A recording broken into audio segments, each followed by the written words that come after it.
कोल की हम बात कर रहे थे।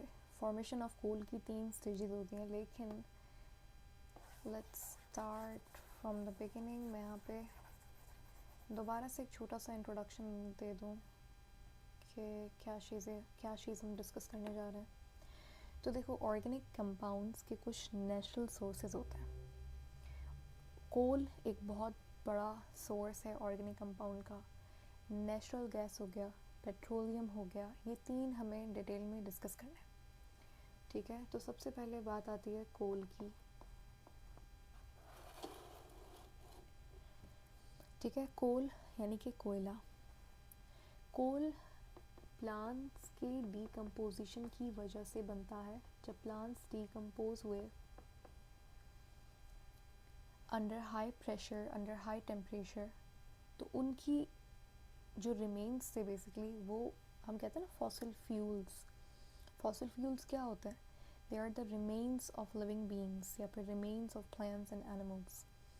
तो उसी तरीके से कोल जो है वो एक फॉसिल फ्यूल है, प्लांट की डीकम्पोजिशन की वजह से बना। उसके बाद कुछ इस तरीके से रॉकी पत्थर, काले पत्थरों की तरह दिखता है कोल। और ये जो आप यहाँ इस पिक्चर के अंदर देख रहे हो बारबेक्यू के अंदर, तो ये कोल नहीं है, ये चारकोल है। और मैंने आपको लास्ट टाइम बताया था चारकोल कोल के दरमियान में क्या डिफरेंस होता है। मेन ये होता है कि जो कोल है वो नेचुरल सोर्स है, चारकोल लकड़ी को जलाने से बनता है। दोनों को कहते कोयला है, लेकिन बोथ आर डिफरेंट। कोल एक नेचुरल सोर्स है, चारकोल हम खुद बनाते हैं लकड़ी को जला के। ठीक है, तो वुड कोल, चारकोल एक ही बात है। ये डोमेस्टिक यूज़ के लिए इस्तेमाल होता है, ये इंडस्ट्रियल यूज़ के लिए इस्तेमाल होता है। कोल बहुत एफिशिएंट होता है, उसे आप लंबे टाइम तक, लंबे समय तक जला सकते हो, जबकि चारकोल जो है वो इतना ज़्यादा एफिशिएंट नहीं होता, बहुत कम टाइम के लिए जलेगा। ठीक है, अब कोल बनता कैसा है, कोयला कैसे बनता है?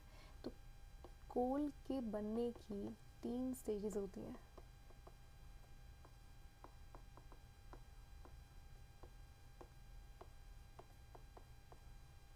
ठीक है, सबसे पहले हमारे पास आती है लिग्नाइट, उसके बाद बिट्यूमिन और bituminous coal, and the third one is anthracite. शुरू करें अगर लिग्नाइट से, तो ऐसा क्या होता है कि पहले लिग्नाइट होता है। ये टाइम के ऊपर डिपेंड करता है कि जितना पुराना कोल होगा उतना अच्छी क्वालिटी का कोल होगा और उतनी एडवांस स्टेज पे होगा। जैसे फॉर एग्जांपल अभी बिल्कुल इतने ज़्यादा पुराने प्लांट्स डिकम्पोज नहीं हुए, तो वो लिग्नाइट बनेगा पहले। उसके बाद और टाइम लगा, फिर बिट्यूमिन में कन्वर्ट हो गया, और टाइम लगा, एंथ्रासाइट के अंदर कन्वर्ट हो गया। तीनों में बहुत डिफरेंस है और तीनों ही बहुत मुख्तलिफ होते हैं, डिफरेंट होते हैं एक दूसरे से। अगर बात करें लिग्नाइट की, तो इसको लो ग्रेड कोल कहा जाता है। ठीक है, और इसको medium grade coal and anthracite को कहा जाता है हाई ग्रेड कोल। ये बेसिकली इनकी क्वालिटी के बेसिस के ऊपर इन्हें कहा जाता है। एंथ्रासाइट बहुत ज़्यादा एफिशिएंट होता है, एंथ्रासाइट एक बहुत अच्छी क्वालिटी का कोल होता है, लिग्नाइट नहीं। लिग्नाइट लो ग्रेड कोल होता है। लिग्नाइट आपको ब्राउन कलर का जो कोयला होता है, लाइट ब्राउन कलर का कोयला, वो लिग्नाइट होता है। उसके बाद बिट्यूमिन जो है वो थोड़ा डार्क ब्राउन कलर का कोयला होता है, और एंथ्रासाइट जो है वो ब्लैक कलर्ड कोल होता है।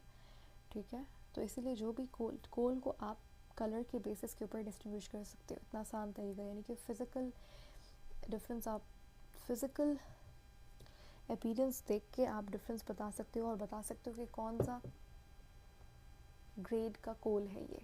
अगर लाइट ब्राउन है तो लिग्नाइट होगा, ब्लैक है तो एंथ्रासाइट होगा। ठीक है, और टच से भी आप बता सकते हैं, क्योंकि लिग्नाइट जो होता है तीनों के टचेस भी डिफरेंट होते हैं। लिग्नाइट सॉफ्ट होगा, आप उसे हाथ में लोगे तो वो सॉफ्ट होगा और आप उसे कंप्रेस कर सकते हो। बिट्यूमिन थोड़ा सा, लिग्नाइट जो है वो ज़्यादा सॉफ्ट होता है, इट्स वेरी सॉफ्ट।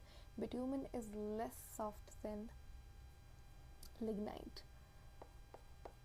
लेकिन होता ये भी सॉफ्ट है। एंथ्रासाइट की बात करें तो ये हार्ड रॉकी कोल होता है, इसे आप कंप्रेस नहीं कर सकते, काला पत्थर। ठीक है, उसके बाद जो लिग्नाइट होता है उसके अंदर आपके पास विस्कस इम्प्योरिटीज़ होती हैं। विस्कस इम्प्योरिटीज़ का मतलब ये है कि उसके अंदर लिक्विड इम्प्योरिटीज़ होती हैं, एकदम थिक लिक्विड इम्प्योरिटीज़। बिट्यूमिन के अंदर भी विस्कस इम्प्योरिटीज़ पाई जाती हैं, जो कि बिल्कुल भी अच्छी बात नहीं है। इम्प्योरिटीज़ क्यों चाहिए ना, इम्प्योरिटीज़ को हटाने के लिए फिर और मेहनत करनी। बात करें एंथ्रासाइट की तो फॉर्चुनेटली इसके अंदर कोई भी विस्कस इम्प्योरिटीज़ नहीं होती। लिग्नाइट बिट्यूमिन दोनों किसी काम के नहीं होते, क्योंकि दोनों ही नॉन फ्लेमेबल होते हैं। नॉन फ्लेमेबल का मतलब होता है कि जलाने पे नहीं जलेंगे, ठीक है। ये भी नॉन फ्लेमेबल होता है, ये वाला फ्लेमेबल होता है। इसीलिए एंथ्रासाइट जो है वो काम का है, वो फ्लेमेबल है तो यूज़फुल है। फ्लेमेबल है इसका मतलब एज अ फ्यूल इस्तेमाल कर सकते हैं, इसको एज अ फ्यूल इस्तेमाल नहीं कर सकते और इसे भी एज अ फ्यूल इस्तेमाल नहीं कर सकते।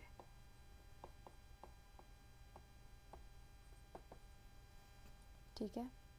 लिग्नाइट यूज़लेस कोल है, इसका आप कुछ नहीं कर सकते। बिट्यूमिन भी यूज़लेस है, एंथ्रासाइट यूज़फुल है। इसको आप डोमेस्टिक फ्यूल के लिए एज अ डोमेस्टिक फ्यूल इस्तेमाल कर सकते हो। इंडस्ट्रियल फ्यूल के तौर पर ज़्यादातर एंथ्रासाइट इस्तेमाल होता है। फिर एनर्जी प्रोडक्शन के लिए एंथ्रासाइट का इस्तेमाल कर सकते हैं। रही बात बिट्यूमिन की, तो मैंने यहाँ पे इसके बारे में कहा कि ये यूज़लेस है, लेकिन बिट्यूमिन जो है वो यूज़लेस नहीं होता।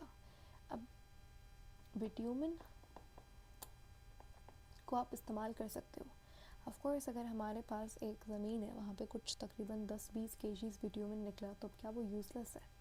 अगर लिग्नाइट होता तो वो यूज़लेस होता, एंथ्रासाइट होता तो वो तो बहुत अच्छी बात है, लेकिन अगर बिट्यूमिन निकला है तो बिट्यूमिन कम्प्लीटली यूज़लेस नहीं होता।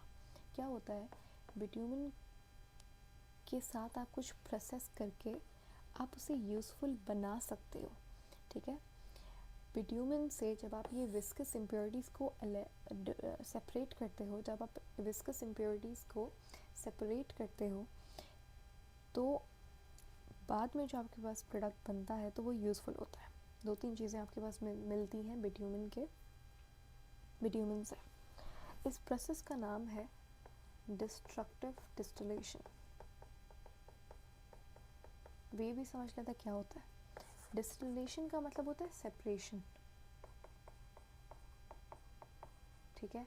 अगर तो सेपरेशन आप सॉलिड से कर रहे हो तो उसे कहते हैं डिस्ट्रक्टिव डिस्टिलेशन,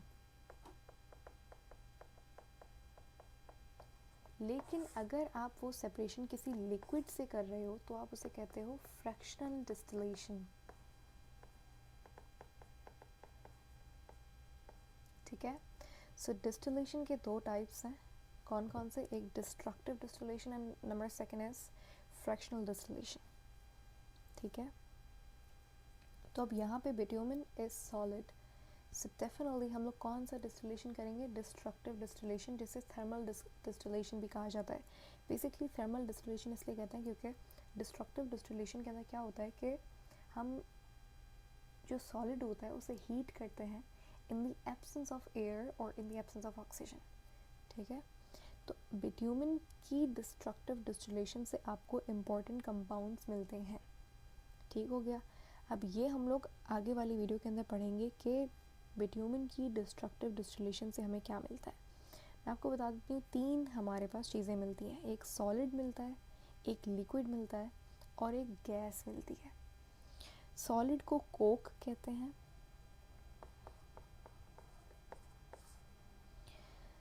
हमारे पास एक लिक्विड मिलता है जिसे कोल टार कहते हैं, और एक गैस फॉर्म के अंदर कंपाउंड मिलता है जिसे कोल गैस कहते हैं। तीनों के बारे में हम लोग डिटेल में डिस्कस करेंगे नेक्स्ट वीडियो के अंदर।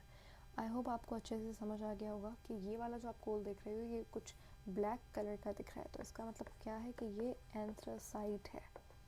और कंफर्म करना है आपको तो आप इसे टच से बता सकते हो। अगर हार्ड है तो एंथ्रासाइट होगा, सॉफ्ट है, बहुत सॉफ्ट है लिग्नाइट, अगर कम सॉफ्ट है तो bitumen. Okay, see you in the next video, जहाँ पे हम लोग destructive distillation of bitumen discuss करेंगे।